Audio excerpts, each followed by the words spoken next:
When we're designing new products, services, or businesses, the only time you'll know if they're any good, if the designs are good, is to see how they're used in the real world, in context.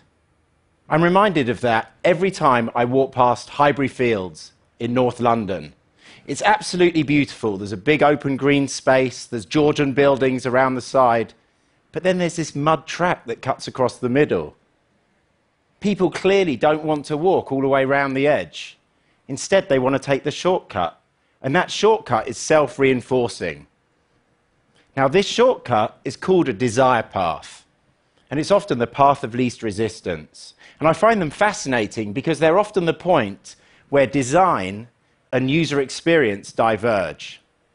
Now, at this point, I should apologize because you guys are going to start seeing these everywhere. But today, I'm going to pick 3 I find interesting and share what actually it reminds me about launching new products and services. So the first is in the capital city of Brazil, Brasilia. And it reminds me that sometimes you have to just focus on designing for a real need at low friction. Now, Brasilia is fascinating. It was designed by Niemeyer in the 50s. It was the golden age of flying, so he laid it out like a plane, as you can see there. Slightly worryingly, he put most of the important government buildings in the cockpit. But if you zoom in the very center of Brasilia, just where the point is there, you see it's littered with desire paths. They're absolutely everywhere.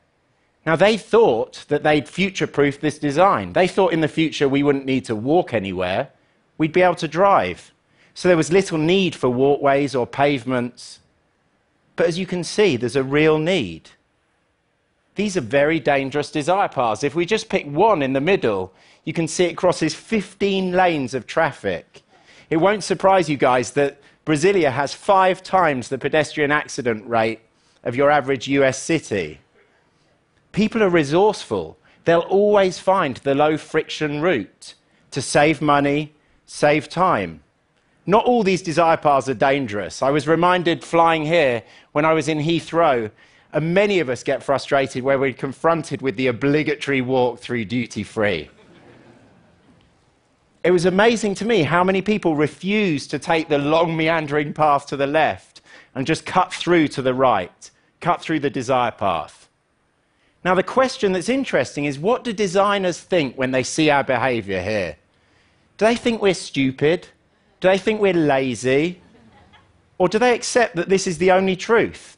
This is their product. We're effectively co-designing their product. So our job is to design for real needs at low friction. Because if you don't, the customer will anyway. The second desire path I wanted to share is at the University of California. And it reminds me that sometimes the best way to come up with a great design is just to launch it. Now, university campuses are fantastic for spotting desire paths. I think it's because students are always late and they're pretty smart. So they're dashing to lectures, they'll always find the shortcut. And the designers here knew that. So they built the buildings, and then they waited a few months for the paths to form. They then paved them. Incredibly smart approach. In fact, often just launching the straw man of a service can teach you what people really want. For example, Air Muir in Boston knew he wanted to open a restaurant. But where should it be? What should the menu be? He launched a service, in this case a food truck, and he'd change the location each day. He'd write a different menu on the side in a whiteboard marker to figure out what people wanted. He now has a chain of restaurants. So it can be incredibly efficient to launch something to spot the desire paths. The third and final desire path I wanted to share with you is the UNIH. It reminds me that the world's in flux and we have to respond to those changes. So as your guess, this is a hospital. I've marked for you on the left the oncology department, and the patients would usually stay in hotels down on the bottom right. Now, this was a patient-centered organization, so they laid on cars for the patients. But what they realized when they started offering chemotherapy is the patients rarely wanted to get in cars. They were too nauseous.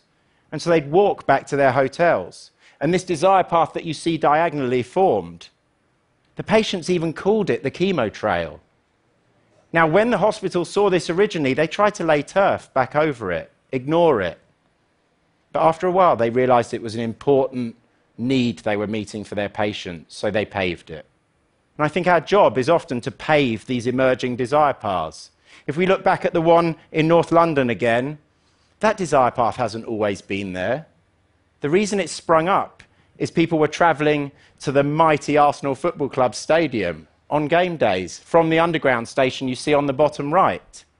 So you see the desire path. If we just wind the clock back a few years, when the stadium was being constructed, there is no desire path.